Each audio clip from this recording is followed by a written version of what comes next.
Hello, everybody. You're listening to the Big Chill Podcast. This is episode 860. They look good for their age.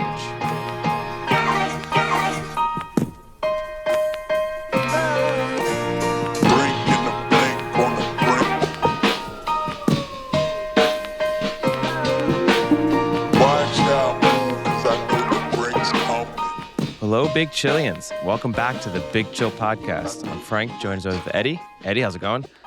Yeah, things are going pretty well. We haven't recorded for a week, but About a week, other than that, it's been pretty good. Had a quick bit of travel in the meantime. Went to the exciting and exotic destination of Brussels for a conference. But Man, you love giving Brussels shit. I don't mind Brussels. I heard you multiple times put down Brussels. It's one of my least favorite major European cities. To live there might be different, but in terms of visiting, there's just not a lot to offer from a visitor standpoint. Kind of And definitely, yeah. And once you've been there, it's not like, oh, I'll go and do this. The food and bar scene is okay. Obviously, they've got the beers. But here's the issue with the beers for me. It's like the beers, if you really go for the Belgian beers, they are 6%, 7%, 8% beers. I don't want to do Even that. more sometimes. That's not interesting to me. So I'm not even taking advantage of that side of things. But yeah, it's fine. It's just if I never go to Brussels again in my life, which I undoubtedly will, I won't be unhappy about that fact. But that's all. My next few conferences are in way better places. I got Barcelona at the end of this month, and then nice. I'm going down to Cannes in beginning of June. So that gets a little bit nicer. You know what? I get made fun of for going to extravagant places for conferences. You're picking like every nice European destination here. Yeah, I mean, going down to Cannes, the Amalfi Coast next month.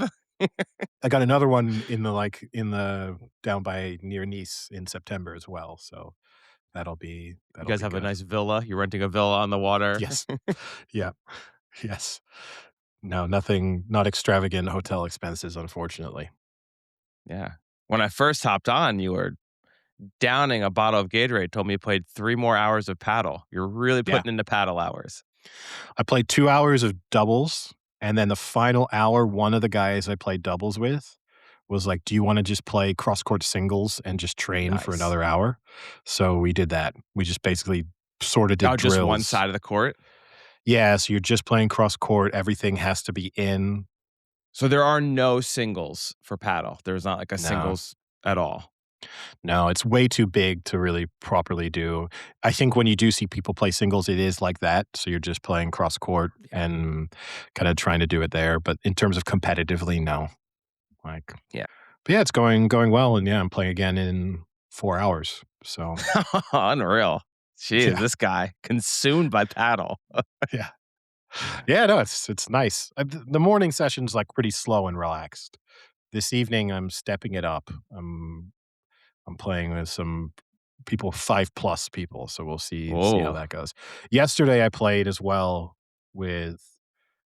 There's supposed to be everyone was level 5. The 2 guys I played against, they knew each other, and then I was with a random guy. The random guy fucking sucked. Never a 5. His big issue, he wouldn't go to the net. And as you know, I've spoken to you in pickleball, and in paddle, it's even more the case. If you don't get to the net, you just don't win. And so it was this frustrating thing. And I could tell he didn't want to go to the net because he wasn't good at the net, which I understood. But I told him, I was like, we will win more points, even with your errors at the net. We'll win more points if we're at the net. If you stay at the baseline, we actually can't really win points unless they make mistakes. So we're putting ourselves in. Like the odds are not in our favor if you stay back. But then in the end, that was probably poor advice because then he, at least for the first 2 sets, I knew he was never going forward. For the third set, I never knew when he was going forward or when he was staying back. So then we would just end up with like he was at the net, I was at the baseline or vice versa, and we were getting crushed. So it didn't go well. You got to play the net. I've gotten much better at the net. Yeah. My dinks, I think that's probably my best part of my game now in pickleball. Oh, yeah? I can dink really well. And then nice soft hands. Yeah. I'm pretty good cross-court dink, pretty good. I did try to do, for the first time ever, it's called the Ernie, where, like, someone hits it so far to the side that instead of hitting it over the net, you can literally just hit around the net and into their Around the court. post, yeah. Yeah, and I tried to do it, and I just missed it. Like, I shouldn't have tried it, but I was like, "Fuck it. This is the first time I ever had a real chance to do it." And I tried it, and I just hit the post. Like, I was so close. And the guy was like, "Oh, that was almost really good." I was like, I know." What a But, compliment. yeah. I will say, I have been playing a lot of pickleball, and I'm definitely improving. I feel like as if I'm starting to finally get a little better. But we both know my true passion is hockey. And this year for roller hockey, for those obviously who don't know, I moved to Minnesota and they have a pretty substantial roller hockey league kind of in the summer, like off winter, basically. Um, and last year I played in the silver division, which at the time was tier 3 of 3. So basically bottom So tier it's silver, gold, and platinum? premier, Oh, they ditch the precious platinum. metals for the Yes. top. Yes. Nice. That Yeah. that would really bother me. That would be like, we're gonna have a naming structure, let's stick to it, or we go tier 1, 2, 3. Any of that's good, but silver, gold, and then premier really bothers me. Yeah. I don't know why people just don't go like tiers 1, 2, 3. They have to like start naming it. This year, they kind of added a 4th division, a bronze division, so like of tier Oh, 4. this now it annoys me even more. That's So that's now even there's more annoying. premier, gold, silver, Oh, bronze. oh, it's terrible. It's So our team is in silver, but I had said to the guy who runs it, I've gotten to know a bunch of the people now in this off season, kind of playing with them in the off season. And I said to the guy who runs it, I said, "Hey, listen, I want to try and play gold. I know that a lot of these guys are super good in gold. Like technically skill wise, I'm probably not there, but like I do hustle pretty hard. I'm pretty quick. Like I can be a good second line person. Like, is there anyone that needs players?" And he said, "Yeah, there's this gold team that just told me that like 4 of their guys aren't coming till like late May because they're literally playing junior hockey, like, and they're going to like good universities and stuff." He's like, "So they definitely need subs." And I was like, "Oh, awesome." So he connects me with this team. I reached out to them and I was like, "Hey, listen, like guy was telling me you need subs. I'm like happy to play." Like, "Oh, sweet, like come to the game." Went to the first game. We played a Premier League team. So we played a tier 1 team because there's not many teams in the first tier. There's only like 4 or 5. So sometimes they'll play down a division. So my first game in tier 2, I'm actually playing a tier 1 team. That team was insanely good. They had, I think, three ex AHL players, so American Hockey League, and one ex NHL player. So like they were really good. I did not play particularly well in the first period, but then after that, I actually picked it up and played decent. I ended up having a goal. We lost like 9-2. I had a goal. I played pretty well. I texted them for the next week and I said, "Hey, uh, just played another game in silver," because then I played for my regular team, played pretty well. I said, "I just played another game in silver, like knocked off some more rust. Like I think, like I'm still good to play gold. Let me know if you guys need me." Ghost me. oh Don't say boy. a word. I'm like, those fuckers, man. They've booted me off one game. That's all, one game tryout. So I don't care, right? I'm just like, fuck it. I'll message him again. I waited like 2 days. The game was on Monday. I messaged again. I was like, "Hey, like I'm good. You guys need me or not?" Like just kind of pushing the envelope. And the kid responds again. They're like young kids. They're like 19, 20, 21, like super young. Kid responds like, "Hey, no, like one of the buddies got a bunch of his friends to play, so we're good on subs." I was like, "All right, cool. Sounds good." I then reached out to my other friend and was like, "Hey, they don't need me. Do you have another team?" And he's like, "Yeah, actually, the team you play with in silver, 2 of the guys playing gold, they need players." So I was like, "Oh, that's much better." Like I know the actual. So I reached out to the team that I know the players, and the kid was like, "Yeah, definitely come play with us. Like, don't worry about it." So I go play with them. The game before is the team that told me they don't need me. They've got 5 total players. Like Oh, that's even worse for you, though. Yeah. That's even Yeah, they just oh, did no. not want me to play. I was like, "You scumbags, dude, did not want me to play." But then I played for this other team, and I actually played pretty well, and they were like, "Dude, we definitely need you for at least another month or 2 because we have a bunch of guys who are injured and hurt, so, like, come back next week." And I was like, "Thanks, guys, I appreciate it." That's like that's like, the softball team that I play at, we once had to start a game with, 1 player short, so we played with like, gap in the outfield, and then Rich Wilson, who he turned up, and it was like, "Oh, cool, Rich is here, he'll go into the outfield," and our coach/manager was like, "I don't know about that," and it was like "Is Rich" he was like and the comment was made, "Surely Rich is better than an empty space?" And Dick, our coach, was like, I'm not certain. And literally we were short a man, but with a player on the bench. That was the preference. I don't think Rich Uh, ever came out again. But yep, that's yeah, kinda what I got. the obstacle for you, I guess, is twofold. One is obviously the level, perhaps, but the other is if they're all just young guys, there's Yeah. probably a little bit too like, do we want that old guy like showing up and playing with He us? Like wasn't very good, like, he didn't really help us that much. yeah, Yeah. and it's kind of weird. He's like twice our age. Like, Yeah. it's- Yeah. but But I did pick up with with this other team in gold, and again, like, it's just for me at this point, it's just like that first shift or 2 because the pace is so different than in the normal silver league that I play in. It's so much quicker and everyone's so much better. So, like, the first shift was, like, really rough for me, and then I came to the bench and the guy's like, "Dude, just, like, relax, man. You're fine, you're fine." I was like, "Alright, cool." And then I settled in and actually played pretty good again in the second period. So and they kinda said, like, "We'll definitely have you next week." I was like, "Oh, thanks, guys. I well, let's wait and see. appreciate support." Yeah, Let's see what I know, happens. that's what I said. I said that to Blocked my other friend. I number. was like well, the funny part is I have to play with the other 2 guys tomorrow, I think, Wednesday or Thursday on our silver team, so it'll be interesting to be like, "Yeah, Frank played with us. Don't think he's gonna play anymore with us." Yeah, I mean, that's just that is then what's going in your favor is that it makes them look like way bigger dicks if they then Yeah. don't don't use you for the other games. Yeah. And if I play like shit, I won't continue to play. Like, if I go out there and I cost and I no, like, seriously, like, if I go out next week and I cost that team, like, a win and play really bad, I'll tell them, like, "Hey, guys, like, I'm not playing too well. Like, if you do still need people, I'm happy to play, but, like, I understand if, like, you don't want me to play. Like, I get it." But I don't think I was playing that bad to deserve like, "No, we'll rather go 1 sub than get more people." Yeah. Yeah, it's a harsh move. Now we've spoken about travel a bit, and former co-host Sam obviously is planning on attending the FIFA World Cup in the United States. He's planning on going to 2 matches, an England match in New York and an England match in Boston.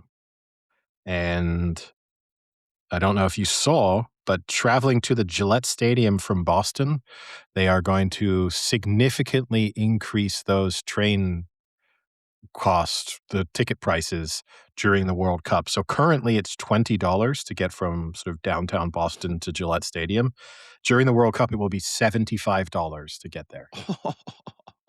So $150 round trip just before you even Why?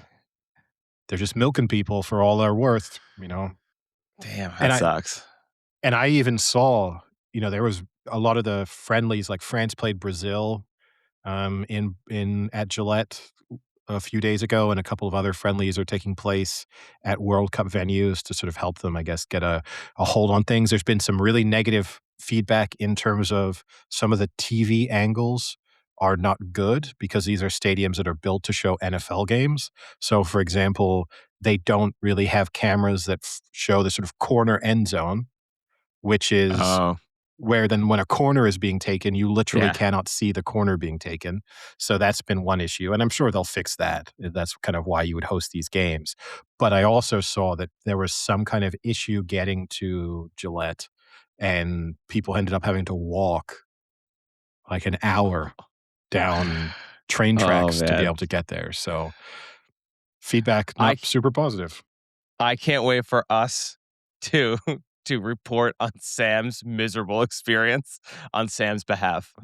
He won't admit that it's miserable though. This is the thing is, because he knows that I already think it's stupid that he's going, So, as a result of him knowing that, him knowing that there's zero jealousy on my part, that basically if he went to any other World Cup, he'd be like, "Oh, man, I can't believe you're going to the World Cup. That's so cool." And then this one, it's like, I don't know about this one so much. It feels like you paid way too much for tickets that now are available for less because they're not selling out, so you made a bad mistake from that perspective.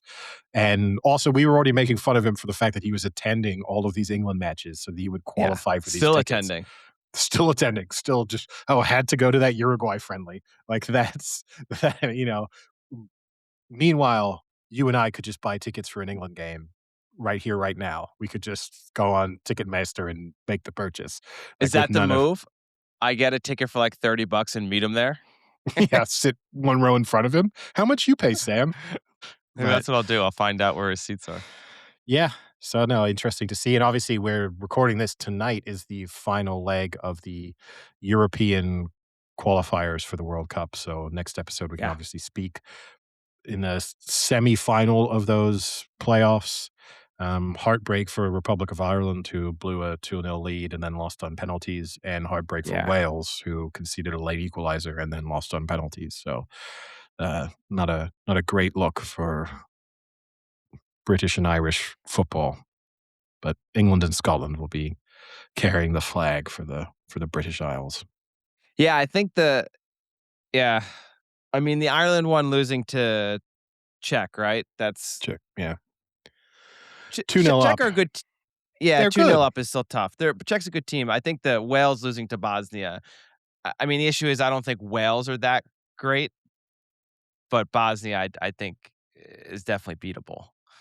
Yeah, and but for Republic of Ireland to be 2-0 up, you Yeah. just have to win from that position. Like, it's as simple as that, right? There's regardless of what the odds were coming into the match or what expectations might have been, when you find yourself 2-0 up, that is a position that you absolutely have to win from. Yeah. And to And let not up do that a late equalizer, right? reasonably late, yeah, with sort of yeah, 10-ish minutes to go, I guess, Yeah. factoring in injury time. And then, yeah, and both Wales and the Republic of Ireland, actually, they then also took the lead in the penalty shootout because Bosnia missed their first penalty and then still Wales lost 4-2, so they just kinda, like, completely lost the plot. And then equally, Czechia missed before Republic of Ireland missed as well, so it was even advantage to both of those teams in the penalty shootouts, and they weren't able to see it through, so in other sporting stories, we don't talk much talking about, I guess, choke jobs. We don't talk much about college basketball or March Madness, but Duke's rather spectacular loss Oh, to UConn. up 19, right? Is that what it was at Yeah. one point? Up Yeah, 19. and then inbounding the ball up 2 with 10 seconds to go. Successfully got the inbound, made 2 passes, and then one of the Boozer twins found himself sort of just inside his own half. Kinda did the smart move of trying to get the ball down court, but had it tipped on his attempted pass, and then they ended up UConn hit the game-winning 3 with .3 seconds to go. A crazy play, and you feel sorry that the intent was probably right. I think you should just take the foul. Like, why risk it? Like, if I were a head coach, I would tell them, "Just get fouled. You're a good free throw Yeah. shooter. As long as you make 1, we're in an okay spot." It's still, they'll take you a further there would have been, 3 seconds left with no timeouts. You up even if you're up 2, you would have felt pretty good about the spot that you were in, but assuming you're up 3 or maybe 4, then it's game over. Did you see the Instagram video of the Duke team discussing I can't remember the NBA team it was that was in a similar scenario, and the guy got the ball and did kind of exactly that with like a second left, just threw it way high up in the air to kill the clock. And they were like, "Oh, that's what you do in that situation. Like that's the right play." They had even Yeah. discussed this as this is what you're supposed to do. It isn't exactly what he did. He didn't just throw the ball directly up in the air, which probably would have solved it. Yeah. Uh, You probably would have got Instead it away with was it. yeah. There would have still been some time left on the clock when the ball kinda came down, but it would have then been you would have had a UConn even if UConn had then managed to recover it, you would have had a UConn player just heaving a half court attempt up without even being able to properly aim. So Which does is it go kinda what in? that guy still did almost to it too. I mean, Yeah, that was a long 3. That was it's a long impressive, it's a long three. I think you can probably and be nailed critical of it. the one Duke player who's in front of him who makes no attempt. And I know everyone's like, you can't You don't block wanna it, but they foul him. do all that research into the impact that not seeing the rim has on sort of percentage make Yeah. rates, and that's why it's supposed to be so smart just to jump, even if you're just jumping vertically, just to block the rim off, and he makes no effort there. The crazy part about it is the UConn head coach, Dan Hurley, who is a complete psycho to the point of not being enjoyable to watch from my perspective. Like, he is just an awful human being in terms of how he behaves on the sideline of a Wow. basketball court. Yeah. Okay. He, like, aggressively blocks off a referee as then after the three-pointer was made and kinda semi-headbutts him. Like, he makes physical contact with the guy. Have you not seen this video? No, no. And how that's not a how they do not call a technical foul in that instance. You know, we always talk about officiating in late game moments and, and sort of how that gets managed. There's The no only scenario where this is not a technical foul. the only Dan Hurley clip I saw was apparently when he celebrated, he had a towel on because he somehow, like, lost his pants or something. Did you see And that? his jacket, like, kinda came in the Yeah. like, I don't know what happened to him in I'm the assuming he moments. ripped his pants. Listen, buddy, you're preaching to the choir here, like, I understand what that means, but I've ripped my pants at a wedding. I didn't step outside and then come back into the wedding with a towel on my on my legs. So let me show you. Apologies if that just blasted sound briefly. You're killing our listeners. W We'll edit that out in post, but okay, here you go, without a sound blast. Just take a look at what Dan Early does here. Like, how is that not a technical foul? I He squares up for an unknown reason. He squares up to an I official, blocks his path to the scorer's table, and puts his head against it. Like, there's physical contact there. Like, I don't know. To be honest, I don't know if it's a technical, but more importantly, I don't know what the fuck it is. no. Like, what is I don't understand what he's doing. Is he trying to trash talk the official? Yeah, Like, I don't after get it. his team just made a three-pointer where there was no officiating involved in the process. But, I I mean, I that's I a don't technical understand foul. what that is. I genuinely don't understand what he's doing there. He's literally, like, trash talking. Yeah. He's staring down, trash talking the ref as if the ref is John Shire. Yeah. No, it's a crazy move, and it's a technical all day long in a sport that the sensitivity towards any degree of physical contact or any disrespect towards officials, you know, they're usually so sensitive to all of that, that, like, if you don't properly return the basketball, you know, like in those you see those moments where, like, a guy kinda goes to throw it back towards the official, and the official gets upset by the manner in which the ball was thrown back. It's like, "Oh, that's a technical." And then meanwhile, you have a guy squaring you up, like, basically post-game, but still with point 0.3 seconds left, and putting his head, like, ooh. I mean, if that's in a bar, you're like, "This we're about to have a fight." Like, there would be no you know, you would know exactly what was about to happen, and that's like, "Oh, no, I won't ruin this game by calling a technical foul." Like, I kinda wanna see you do it at a bar where, like, there's a guy just randomly walking to the bathroom, and you, like, step in front of him oh, and just, like, stare at him and put your forehead into his forehead. I mean, in fairness, with half my jacket torn off and just kind of doing it out of nowhere and then turning and walking away, it may just confuse the other person, but We it's either could gonna 100% get Tim to do that. yes, but it's either gonna leave them incredibly confused or it's a fight. There's no in between there. I'm surprised you're not giving me an anti-Duca curse Arizona, discussion right now. No, see, I wanted to keep quiet. I didn't want to, you know, because now you I mentioning mean, it, have you but just even Duke the a Final curse? Four is they haven't made the Final Four in forever. I know, but they are a number 1 seed, so they've yet But to they they've been a haven't 1 and a 2 seed, I think, they 5 have. times since I was there. Yes. No, definitely. It looks as if the curse has been lifted. I mean, what a time. Just advice to anyone listening to the podcast, go buy property in Arizona. Property prices are probably about to soar. You know, like, definitely, I don't know, the Cardinals are probably winning the Super Bowl next year. Who knows what crazy things are about to happen Hey, they got rid of within that. Kyler Murray. That's a Yeah. positive. Yeah, you ruined his career. That guy, Kyler Murray. Kyler Murray is Russell Wilson if you hadn't moved to Arizona. It's what a shame for him. And even more unfortunate, now he's in Minnesota. Yes, yeah, it's not getting better. But yeah, it will be interesting to see, but no, it's at least there was a little bit because it was looking for a while as if it could just 100% go chalk and it would just be, as we had last year where you just get the 1 seeds getting there. At least there's been Yeah. a degree of disruption. Now, here's the question. If you were if you were the Boozer twin, and that's the less good Boozer twin who had the issue that made that mistake. But let's say even if you were, let's it's the good one. You're going to be a top 3 or 4 pick in the NBA draft.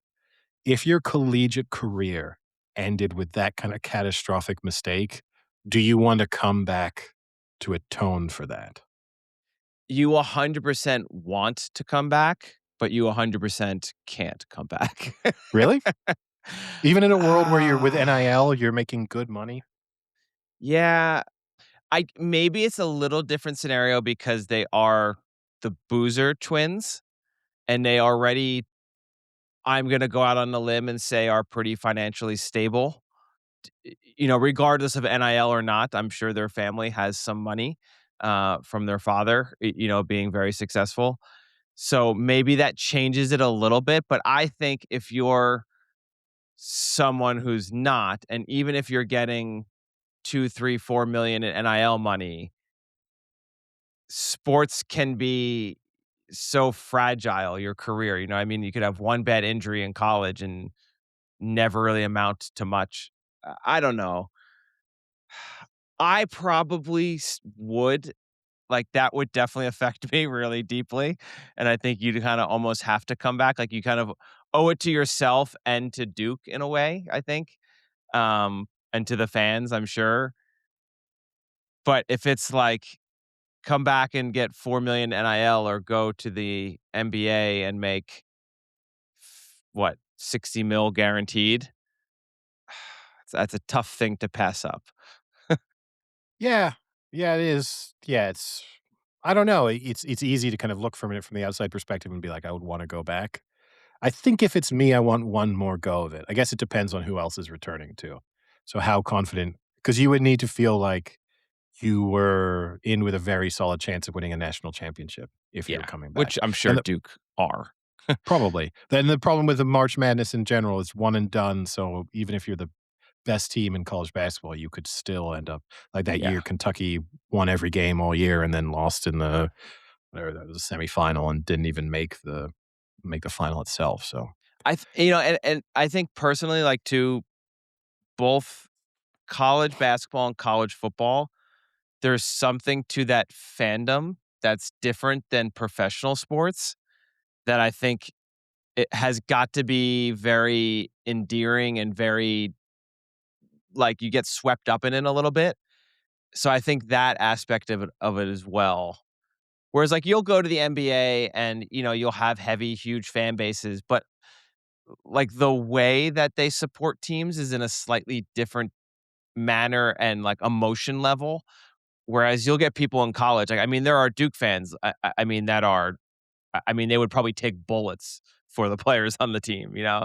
Whereas if you go to, like, I don't know, the Pelicans, right? They're fans, but they're not gonna take bullets for a Pelican player more often than not. Like, that level of support at the college, at least for football and basketball, is pretty unique, and I think yeah. that's would definitely factor into it. Yeah. Yeah. It would very much tempt me, I think. But it's easy to say when Yeah. To someone be in asks that you to see. situation would be nice. I'll Yeah. put it that way. Even to Um, have kind of ruined that game. I would take oh, that situation. that's my dream. In my next life, I hope to be a very talented 19-year-old basketball player who gets to completely destroy the hopes of a collegiate basketball team. See, That's just I'm a mediocre, done nothing roller hockey player who still ruins it for teams. yeah, but you're not embracing it. You know, you need to I should have told that team, "Guys, listen, I know I blew it for you this first week, but I will come back even if you don't want me. I'll come yeah. back and play."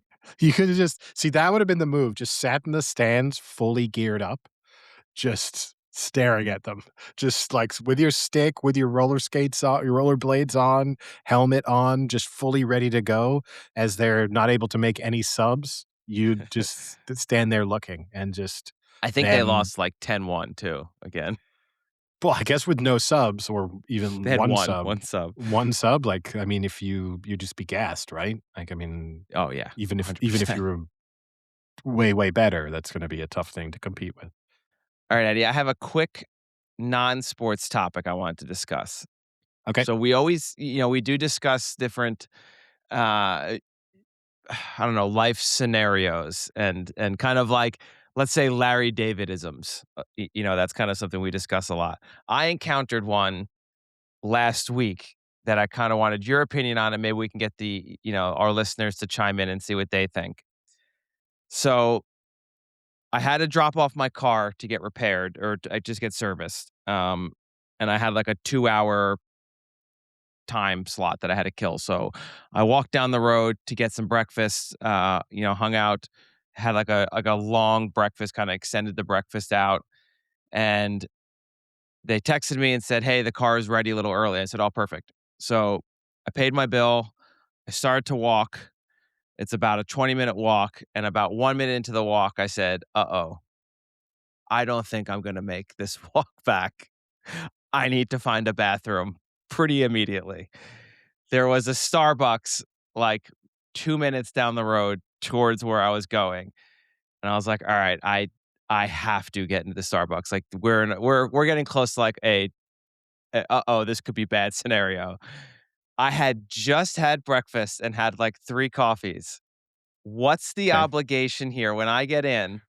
I went right to the bathroom. Like, I didn't even say anything. I didn't look at anyone. I walked right to the bathroom. Luckily, it didn't have a key code. A lot of times they have like you have Yeah. to punch the number code. It didn't. I went in, did what I had to do, took care of some stuff. Is obligation now. I kinda have to buy something, So, I think your obligation personally is you gotta buy something before. Now, obviously, depending on but that's how weird because, like, what do I bring the coffee into the bathroom? That's what oh, I thought about that, but that's kind of gross. yeah, no, it is. I mean, maybe you just immediately toss it, you know, like there's you just thank you, goodbye, bathroom. Like that's maybe the move. And you let them know. Like, I just did this because I'm about to completely apologies for what I'm about to do in your bathroom. So maybe that's um and and I would love to watch just a guy enthusiastically throwing his coffee away as he just walks immediately into the bathroom. But yeah, I feel like you have to buy something, but once you've done the deed, do you need to at that point? I guess no, you know, but maybe I'm picking up like a bottle of water to take with me or something, you know, like, Okay. okay, that's that's probably if it's me. I I mean, a mean, bottle of water isn't paying for the amount of work that person's gonna have to do to clean that bathroom. uh, So so maybe I buy the whole Starbucks a bottle of water, that it offsets the costs of the worker. that's my nightmare. You know, I hate having to do anything in a public bathroom. I really hate Oh, it. yeah. It's not I avoid it at all costs, I mean, but that's why it's not a Larry Davidism because he had that season where he made Latte Larry, and he didn't even put, toilets in his bathroom. It was number 1 yeah, only in exactly, his. because he didn't want you doing what you're doing. Yes, exactly.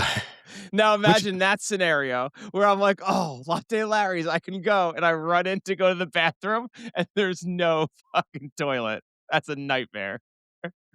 'cause it's a tough thing, right? Because you're always gonna get judged, and, like, I don't know, if I think back to when I worked in a bar, I never cared. You would get sometimes people would come up, I'd be working, and someone could say, "Hey, can I just use your bathroom?" What do I care? Like, I'm gonna be an asshole who goes, "No, paying customers only," or something, like, you Yeah. know, it makes no difference to me whatsoever, unless you do something incredibly awful in there. Like, that's different. Well, Like, if To label something having done something awful in the bathroom of the bar you worked at, that's gotta be horrific. Yeah, there need to be shit on the walls and stuff. So it had to be really you had to make it unusable. That would be the Had to be a that would crime scene. yes. But yeah, so I can it's a weird one because I feel judged, certainly if I do go into a place and you aren't a customer, you feel like everyone knows. Yeah. In reality, no one's paying attention. You know what I mean? Like no one's because even the people working don't know if you're with someone. And I in a couple of instances, I may try and sort of do a little acting to pretend. You know, Oh, I love this idea. Like, you walk up to a table and pretend as No, if no, you're no, no, no. talking to I'm the not engaging table. with them. No, no. I'm not going that far. I'm saying as in you might do the if the staff look at you as you come through the door, you start doing the look around for the, "Oh, I'm looking for someone who's already here." "Oh, I can't see them. Maybe they're in the bathroom." This is the Oh, well, only if they're not here, let me blow up this bathroom anyway. That's the only alternative. I guess I got a few minutes to kill. May as well just do something absolutely disgusting. But yeah, it's I will do that. I will do the fake look around. Just to, just to cover my tracks a tiny bit of like, oh yeah, yeah, my friend's here somewhere. Yeah, I did buy something. I ended up buying a coffee, after when Oh, I came another back out. coffee. Yeah, wasn't Just the a, right move. a glutton for punishment. I will say I didn't drink it. I just carried it back to my car, and then I saved it for, like, 2 hours later and then drank it. Okay. But I felt Yeah. obligated. Yeah, I think it's the good thing to do, right? But I think once it's done, you're right. You don't want to be taking something in with you, really. But at the same time, that feels like the more honest transaction is to buy something first. Well, the But issue with that is we were getting a little time sensitive, and there were, like, 2 people in line. yeah. So I thought about it. When I walked in, I was like, "Let me go get something first, and then I'll go to the bathroom." But there was, like, 2 or 3 people in line, and I started calculating in my head. I did the Zach Galifianakis hangover thing in my head, and I was like, "Oh, boy." I would rather watch you be trying to be a good guy, patiently queuing for your coffee, and then just having a complete release while you wait. Like, oh, I shouldn't have ordered that. Like coffee for Frank, and you're just like, oh, Uh, it's yeah. Surprisingly, the combo of what did I get? Carrot cake pancakes and, like, 3 cups of coffee does not sit well.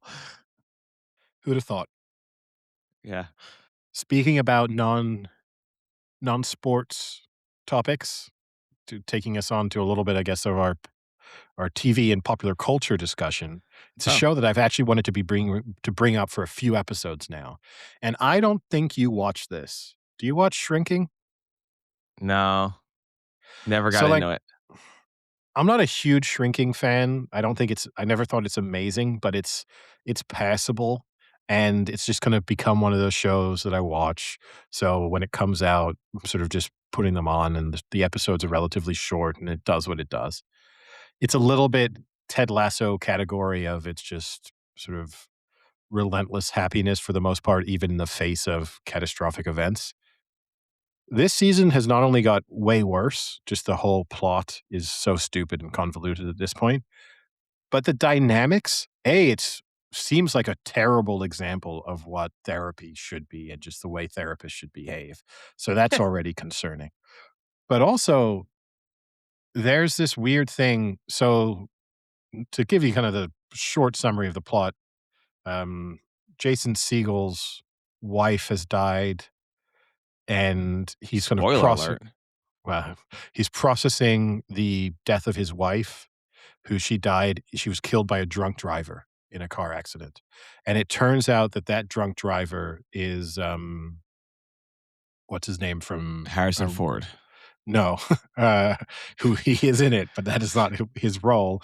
Um, Ted Lasso, Roy Kent, that actor, Brett Goldstein. Brett Brett Goldstein. Goldstein.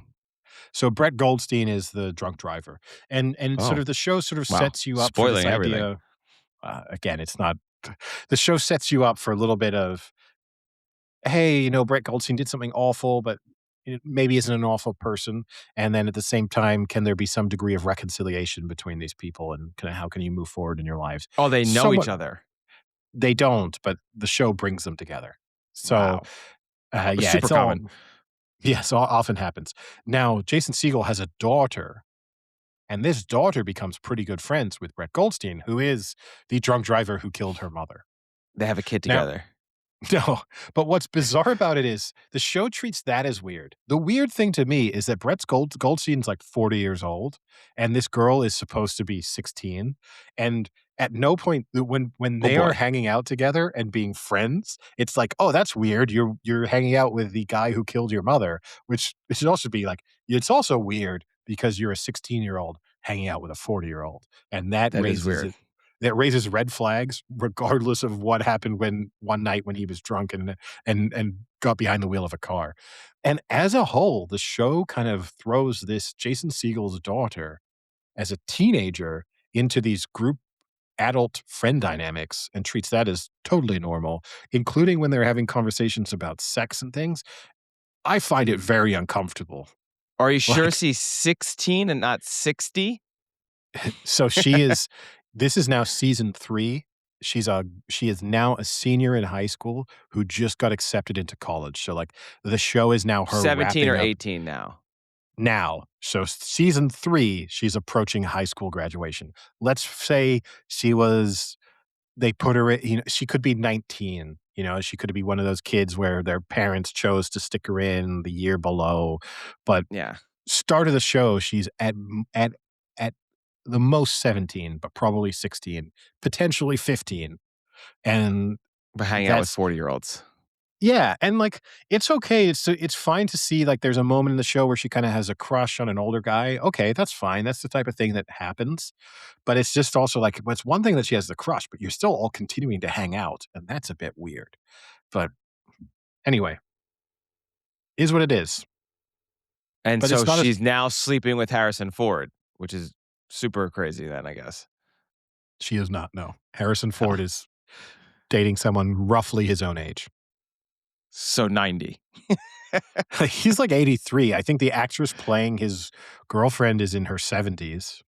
He looks very good for his age, has to be said. You love this. No, you love this. You're a big he looks good for his age guy.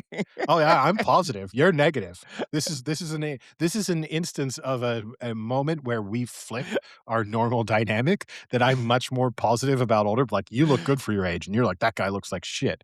The Harrison Ford for But 80 but you bring it up a lot though, this is what I mean. Harrison Ford genuinely, for 83, I think he is. Now, okay, it's acting, so, like, it's makeup on and lighting's great and like, you're perfectly presented for that moment, so does Harrison Ford look great when he wakes up on a Sunday morning? Probably not, but but certainly, at least on TV, looks pretty good for his age. Any other TV topics then? I have watched a bit of the Scrubs reboot. Ugh. I wasn't a big Scrubs fan when it first was out. I wasn't the biggest Scrubs fan. It was one of those shows that I watched occasionally just because it was on TV, especially when I was in, like, college and it was just on at certain moments when you're turning the TV on, and you didn't have a lot of channels back then, and the internet wasn't what the internet is now, so And Comedy Central just always played Scrubs. I mean, it was yes. like half of Comedy Central back in the day was just Scrubs. So it was fine. I was not a fan, but it was fine, and this version, it's still fine, it's just less fine. It's like a lot of the charm Fair of the enough. original is gone. And maybe if you're a young person now and this is your introduction to Scrubs, you maybe enjoy the show. But it feels like a watered down version of the original. It But looked weird to me when I saw previews for it. It almost looked like they were trying to look the same age. Speaking of like looking good for their ages or whatever, it looked like they were trying to really look still young doctors, and it looked kind of weird. Where it's like, I know you think that you look like you're young, but you actually look like you're someone who's trying to look like you're young. And it was I kind of think off-putting. I think you might just be describing Zach Braff. Like I think Maybe. No, that's just you him. might be right. You might be I right. think he looks like a 50-year-old trying to look like a 25-year-old. I think that's just sort of Zach Braff's vibe with his sort of slightly messy hair and the Which clothes that is he weird. wears. I think that's strange. Yeah. Like Donald Faison, he does look pretty much the same as he did. I mean, he doesn't really when you see the side by side, but when you look at him, he looks good for his age. We'll put him in that category. We'll put him firmly in the looks good for his age. I mean, he's 51. He looks good for his age. Now, I guess we can go from one medical drama to the next. And I do like I've done last episode of The Pitt. I watched The Pitt followed by an episode of Scrubs. Oh, wow. That's a real change of pace from a medical perspective. Yeah. But yeah, the latest episode of The Pitt, which threw up some again, another kind of keep the ball moving episode, but Remind me what happened again quickly because I watch it now like as soon as it comes out on Thursday, so it's been a Thursday. while. So you had the let me bring up the cast so I get The all main of thing their was the fight, names. right? We had Robbie and the and nurse, the and head Dana. nurse, kind of went at it a little bit. Yeah, so that was the big sort of storyline was the two of them. Um, you then you have the setup of at the very end of the episode, the return of the diabetic patient Oh yes, yeah. who had chosen to leave because he couldn't afford the treatment, and then he's collapsed at work. So that was the sort of cliffhanger, a rare move from the Pit actually, because it was a sort of legitimate cliffhanger move of like, oh no, it's whatever his name So was, and so. Oscar, and then like boom, end of episode. But so hadn't really done that before. That was a little bit different. Yeah. Yeah, it was a pretty good episode. I'm trying to think of some of the other storylines. So it's basically the fallout of um the the choking out of the Yes. student nurse Yeah. by the guy who apparently when you mix cocaine and alcohol, you can create some sort of psychoactive chemical in your body. We're gonna have to warn some of our friends. That explains a lot. This could end badly for a few people we know. So maybe that I should just send them a link to that episode and be like, I think you should watch this. You're not gonna understand why, but towards the end of this episode, there's gonna be a message that I think is important for you. Yep. Also in Uh, this episode was another instance of someone using Eliquis, the anticoagulant drug. I think so. I was saying to one of my friends the other day, like if there was a like evidence that I'm living in a simulation and everything around is like made towards me. The fact that season 2 is just like trying to harp on every injury or thing I do is starting to frighten me a little. Like, how many instances do I need to hear about blood clots, DVTs, Eliquis in one season of The Pit? Like, I get it. All right. I understand. it's also an interesting thing, right? When they start naming particular drugs, like if you're the drug manufacturer and it's like, hey guys, can you stop having episodes where our name just gets thrown in with people who are not doing well? Like this is not it's not great for us. We don't want someone showing up to a hospital and being like, Eliquis, that's on the Pit a lot. Like that's I don't It's a want to great be on drug. well, sure. Not a sponsor, but okay. But yeah, no, it's yeah, look, you should the Pit's trying to tell you that you should be more concerned than you are. Oh, actually, speaking of, so earlier in the season, they had that offline in like one of the episodes about there's a guy in the waiting room who like tore his Achilles playing pickleball. Yep. Pretty sure I just saw my first one happen live last Ooh. week. I Oh don't dear. know if it was an Achilles, but in the court next to us in the league I play on, one of the kids that I know went up to hit a shot and then went down and like gave a pretty loud scream, like, "Ah!" and went down and Oh. was in a lot of pain. We obviously, like, were in the court net like, we weren't playing him, so, like, we were kinda still playing or whatever, and then when our game ended, we went and checked on him.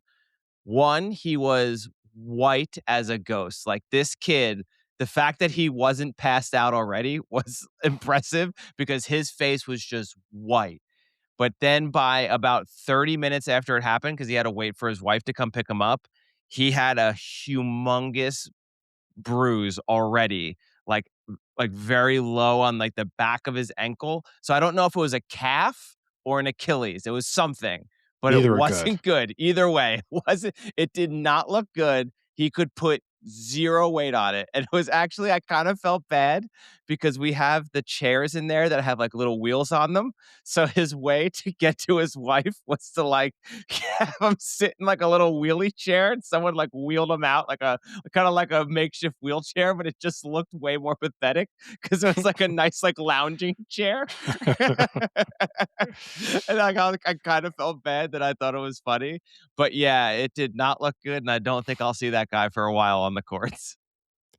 That does worry me with playing paddle too. There's a lot of negative steps and the thing that is gonna get your Achilles or your calf muscle. It's, like, pretty much the only thing that I really try and stretch before I play is, like, I don't know if that calf. helps.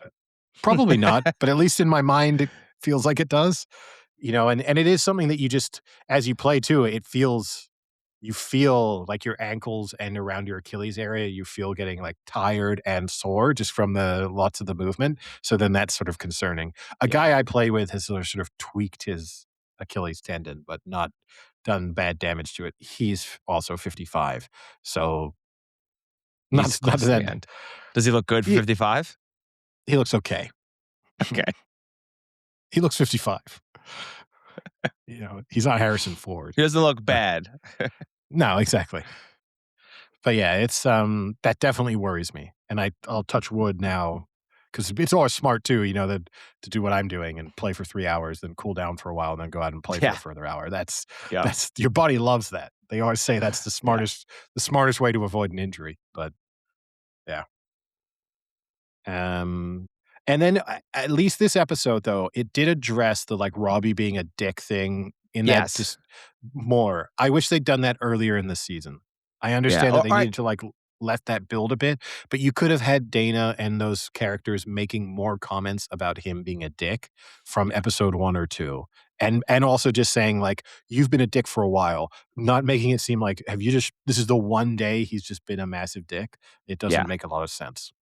And I guess maybe this is one of those things where if we go back and watch the season again, maybe there'll be some small instances in the first few episodes that he wasn't as friendly or nice as he normally was in season 1. We just didn't pick up on it because it wasn't until like those first few where you're like, "Whoa, Robbie's kind I of think being a dick uh, here." That wasn't oh, until like episode 4, I think was the first 3 or 4 was the first time where you're like, "Man, that was a little harsh."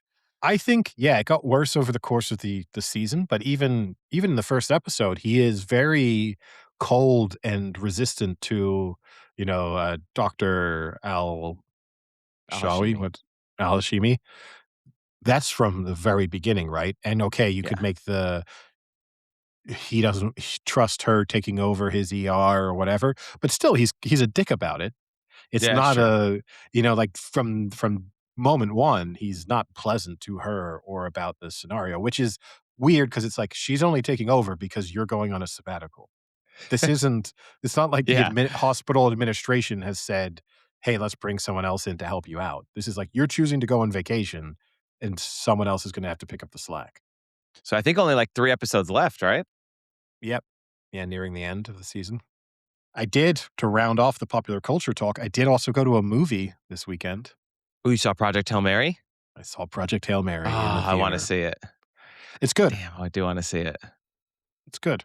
I won't do I any know. spoilers, but it's worth I was gonna seeing. go this weekend, and I've heard it's a good, like, movie theater movie. Like, it's a pretty It good is visual movie. visually, it's very impressive. I'm not Yeah. seeing it in IMAX, which, is No the way you're supposed to CGI in see it. any of the movie, I'm pretty Really? sure. I thought I read that somewhere that, like, almost none of it is CGI, like, they almost tried to stage everything.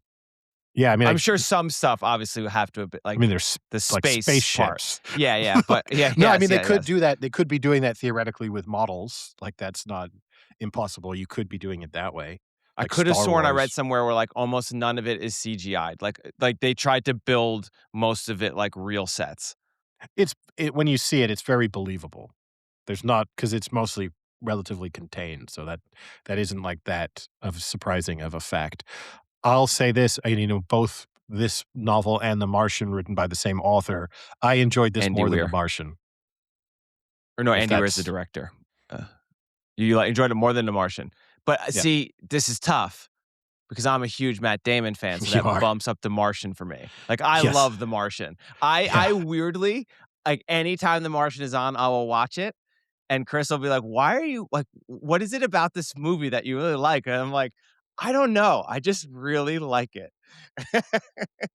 I enjoyed it more. I mean, I probably like Ryan Gosling more than I like Matt Damon, so it has that Ooh. going for it, and both of the movies are heavily reliant on there's more of a sort of ensemble element to this because you have the sort of flashbacks, but, he does spend long periods sort of by himself within the movie.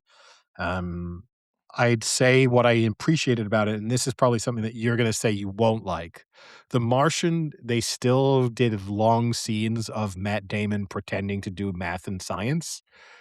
This movie, you get Ryan Gosling doing it, like, it shows you that he's done it, but we don't have to sit and watch him fucking work out how to grow a potato out of shit on Mars. Like, he doesn't they don't waste our time with that, and personally, I appreciate that. That to me is like, read the book, and you get to go in more depth about the science and the math and the physics. If you Oh, don't that's wanna what's do great about The Martian. I love it. Yeah, see, I knew you were gonna say, Yeah, I like the but science part. I like when he sciences that shit up. yeah, I don't need that. I don't need that to add an extra 20 minutes. The movie, it is long.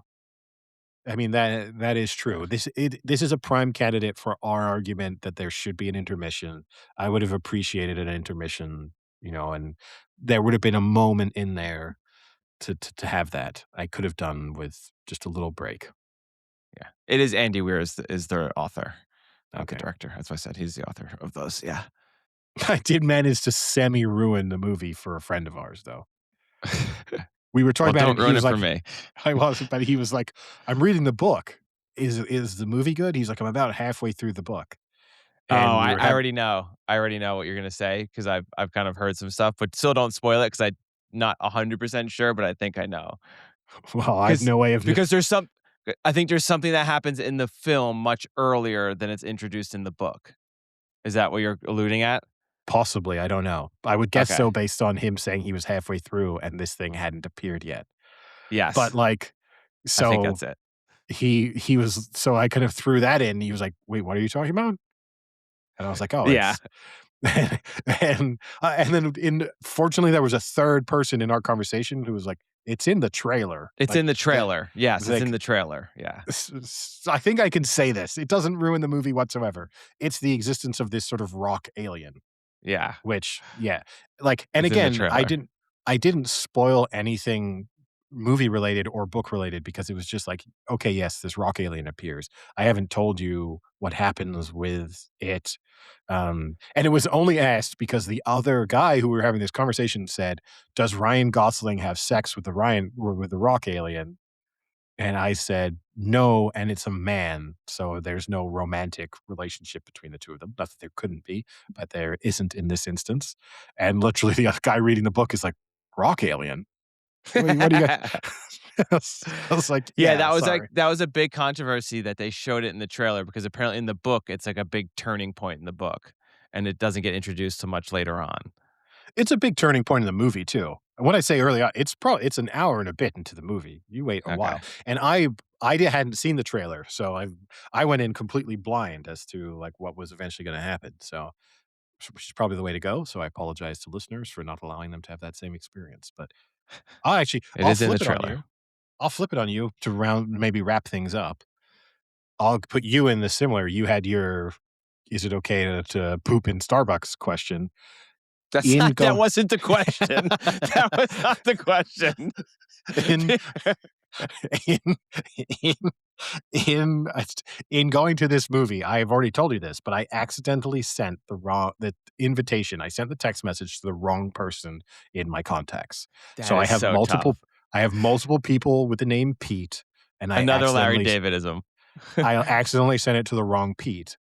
and I didn't realize, like, most of my contacts do have their surname, and I happened to just send it to the one Pete who didn't have his surname when I sent the text message.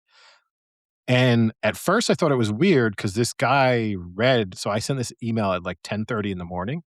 He read it immediately, and then he didn't respond for a further 4 hours, which already I was like, "Oh, that's strange. Usually Pete responds pretty quickly."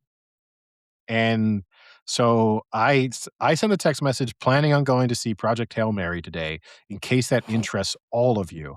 Now when I said all of you, that was because the other Pete has a family and kids and stuff, so I didn't know if his kid But the wanted to Pete come. you sent it to is alone, isn't he? No, he also has a Ah, family and kids technically. And maybe he thought that maybe the only saving grace I have is maybe the all of you means that he thinks I sent out like copy and paste group text to a bunch of people, and yeah. he wrote back, "Hey, what's Project Hail Mary?" Now, I You should nearly have went responded, "Who's this?" Yeah. Now, I nearly, because I thought at that point, even when he wrote that back, I thought that this was the other Pete making a joke because that's very, like, his sort of type of joke that he would make. Okay. So I nearly went to the, like, "Let me Google this for To you," and to typed make this clear, can you say correct Pete and okay. wrong Pete?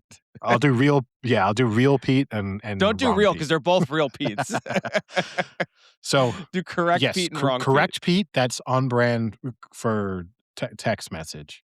I nearly, because I thought it was still real Pete and not wrong Pete, I nearly went to "Let me Google this for you" and typed in, like, "What is Project Hail Mary?" And then, you send the link and it Yeah, yeah. it shows people how to Google. I nearly did that, which would have been a really strong asshole move to a person who I never invite to anything. Like, that would have been an escalation in this interaction. I'm like, "Hey, you wanna You come text to a the movie wrong with me?" person being like, "Yeah, hey, do you wanna go "Hey, to a movie with me?" What's that movie?" "Hey, fuck you." you fucking idiot. Use Google, you dumbass.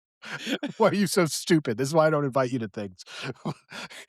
I gi I give you an olive branch, and this is how you respond, you're never getting an invite again. I told everyone else we shouldn't have invited you to this stupid movie. But, like, so I said, "Ha a movie," and he wrote, "Oh, got it. I just home after coaching 7 hours of Little League." When he said that coaching 7 hours of Little League, that's It when kicked. It I kicked was in. like, "This is not the right Pete. This is the wrong Uh-oh. Pete." Now, I have not the question I have for you is, I then did not acknowledge that I'd sent this message to the wrong person. No. You just send him a link to this podcast. This is how he finds out. Listen about 65 minutes in, and you'll get some updates. But yeah, would you have said, "Sorry, No, you I meant can't. to send that to someone No, else." You can't do you it? can't. N no, not for that. There are certain things I think you can say like, "Oh, shit, sorry, I actually meant to send this to someone else." But when you're, like, inviting someone somewhere, you can't then retract an invitation. That looks so douchey. If it were very, very specific, like, I don't think going to the movies is specific enough. Like, if it Yeah. was like, do you want like, if you had something, let's say, with Real Pete, like, you guys were both into, I don't know, like, Renaissance Fair. I'm Okay. picking something because I'm Yeah. being specific on purpose, and then you texted wrong Pete, and we're like, "Hey, do you wanna come with me to the Renaissance Fair?" And then he was like, "Wait, what?" Then you can respond and be like, "Oh, shit, man, I thought you were my other friend Pete. He really likes the Renaissance Fair, and so he told me he wanted to go." That is okay, but you can't just be like, "Oh, my other friend Pete, he likes going out to see movies and getting beers." You don't like Sorry, that you stuff. don't. Yeah, like, it's So, it's too generic of an what about a activity. restaurant? What about a dinner reservation? Because also Is it's it easy if they say no to never acknowledge it. What do you do exactly. if they You have to say hope they say yes? no. Because if they say yes, like, Is it what kinda di are we saying it's like like a couples thing? no, that's Or an is it just like easy you? let's say just me, let's say I'm just throwing together, like, let's say you were in town, like, I'm trying to like, 5 friends are gonna go get dinner and then go to for some drinks. I don't think you can still retract. I think if he says yes, you can then say like, "Oh, cool, Oh, it's" Canceled. Sorry. Turns out none of us could go. Oh, sorry about that. I mean, that's almost the better move, is he says like, "Yeah, I can go," and then you respond being like, "Oh, we were actually gonna go because my friend's coming into town, but his flight got delayed, so now we're not doing it." That's maybe That how you do it, that then puts you potentially into the Larry Davidson scenario, though, which this was a plot point if in he sees you. Seinfeld. No, of like you kinda owe them like a dinner. You know what I mean? Like, if I invite you to dinner and then you say, "Oh, I'll come," and then I cancel on you, I then feel like there's an obligation on me in the future to invite you to another dinner. That's the Bannon, right? That's the Bannon when Bannon, he where owes him he's dinner. like, Soup isn't dinner. Soup isn't dinner." Like, Yeah, that's what it's putting you in that yeah. situation where you're like, "Fuck, now I've got to invite Pete again to dinner because otherwise it's weird that I invited him once, he said yes, and then I canceled the plan." Yeah, a little bit. Yeah, I don't know. You I think you would have been on the hook to just have him come to Project Hail Mary with you. Oh, I couldn't have said no at that point, especially because Yeah, hours passed. So I couldn't, yeah. and the one saving grace would have been that actually the 2 Petes know each other, although in the end, neither Pete came. So there was no Pete in attendance. But had they Okay. all shown up, at least it wouldn't have been like, "Why did you invite us? I don't know anyone else." It Now would have there's kinda the real weird thing. If both Pete's showed up, do you think one of the Pete's figures out why both Pete's are there? Do you think one of the so Pete's is like, "Hey, wait a second. Did you message one of us by mistake and then message both of us?" so correct Pete probably would have figured that out. I told him anyway because it was funny. Wrong Pete? Because then I asked correct Pete, "Do you think wrong Pete knows that I sent him that text message by accident?" He was like, "No chance. Like, no way he just thinks I that you do also think randomly invited him to See, a I movie." think that's wrong, though. I think there's some responsibility on the wrong person to realize they've been wrongly text. Like, I think I've been wrongly text before when someone said something, and then, like, I've said, like, Did you mean to Did you send this mean to to me?" ask me? Did you mean to send this to me?" You know, like, yeah, it's tough. That I think you would have you def for a movie, you definitely have to bite the bullet and have Yeah, I wrong mean, who Pete cares come. with a movie? We're just gonna sit in the same like, I had movie. Oh, see, I disagree. Who knows what he's You're texting someone, who knows what they could be like in a movie. They could be like a talker, they could be like a loud eater. That's a risk. Maybe. Y Now, at the end of the movie, did get which happens sometimes in France, and it's always weird to me, got the applause. Oh, Like, the plane landing. applause. Now, at Wow. least I hate That the good of a plane movie. landing. I hate the plane landing applause, but at least the people who landed your plane can kinda hear the applause. The applause at a random movie showing in Paris, not like Ryan Gosling or anyone associated with the movie was in attendance. Maybe they Are filmed we that, and then they uh, sent it to them. maybe, are we is it for the, like, the projectionists and the people in the movie? Is it, "Thank you, UGC. This is a wonderful movie theater, and that was quite the experience." Like, the popcorn, top notch. Like, Do you think they're taking credit for it? Like, "Hey, guys, we got 3 claps at the end of movies today. Good job. Keep up the good work." if I were the manager, I would definitely be doing that just, again, to be funny. It was weird too because there was a smattering of applause, and you could tell that the people who were clapping thought that they were starting something. And then there was a slight annoyance that it didn't catch on really, and then also there were people, including myself, who was just getting up and leaving whilst they were still Who's trying to booing? like, "That movie sucked. "The Nowhere near as service good was as The Martian. terrible. Worst Popcorn popcorn tasted like ever." trash." But yeah, it's a strange move. Awkward Yeah, for it is a little everyone. weird. Yeah. I mean, you see it a lot with, like, IP movies where people are invested in the characters, and it's more of just like, Yeah, I'm a slight like dork. Yeah, kinda like the Avengers obviously was like that big one but when a people lot went of that too crazy. happens, like, mid-movie. It's like the celebration of like, "Oh, Yeah. Iron Man's here. Yeah. Yeah!" Like, I agree, I still think that's weird, like, but, look, I like sports and I cheer at sports games, but I never cheer at a sports game like that. I'm not like, "Tom Brady's here. Yeah!" Like, who would have thought? But Now, I just wanna finish up by one question. I know that the plane landing clapping is something that you'd find funny. What if it was a tough landing? it has to be Like, really tough. so It has to be I've like had one in my life that I was genuinely nervous about. Like, people were pulling out rosary beads and praying during I'm not joking. This is not a joke. This is I've I had this flight. It was yeah. it was the worst hour and a half of my life. Like, I don't think if I had a Whoop on, the Whoop would have said, like, "You're dead. Like, you've had a heart attack." Like, it was so stressful. When that plane finally landed, not only were people clapping, people were, like, screaming in celebration because it was that scary of a flight and of a landing. Just to put it into context, we twice tried to land, but had to pull up abruptly at the end because, to quote the pilot, "I couldn't see the runway in time." That's how scary of a flight it was, and then finally landed, and there was a tremendous celebration.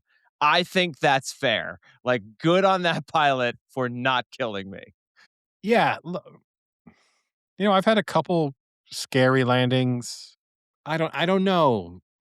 It's a weird one for me because part of the difficulty becomes is, like, what we think is terrifying. Now, obviously, if you're doing go-arounds and stuff, then that means that the pilot is also struggling. But sometimes the things that we think have been scary flights, if you went and said to the pilot, he'd be like, "Piece of piss, like, that was nothing." Like, you guys get scared about turbulence or even, like, crosswinds as we come into land, and realistically, like, that doesn't worry us at all. Like, that's just another day in the cockpit Yeah. for us.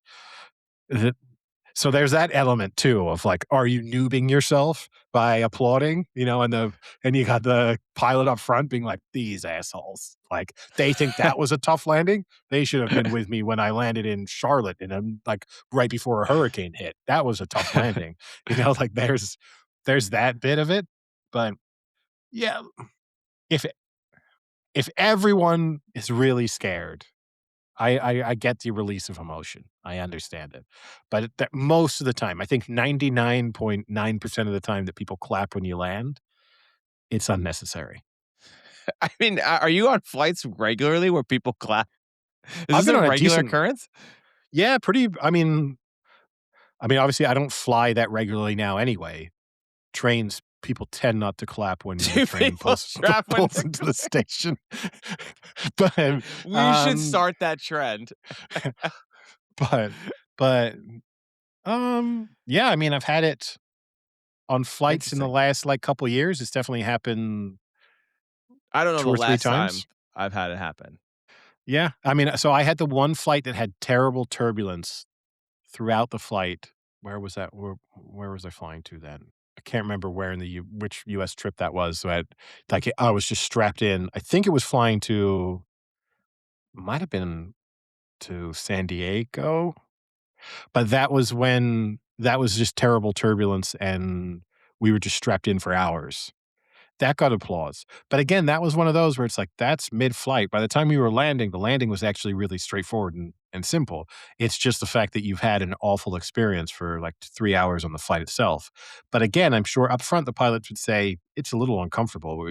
Like every pilot would always tell you, turbulence doesn't matter to us. Like that's Yeah. not a like, we get why we try and avoid it because we know that people don't enjoy it, but it's not a scary thing or something that we worry about.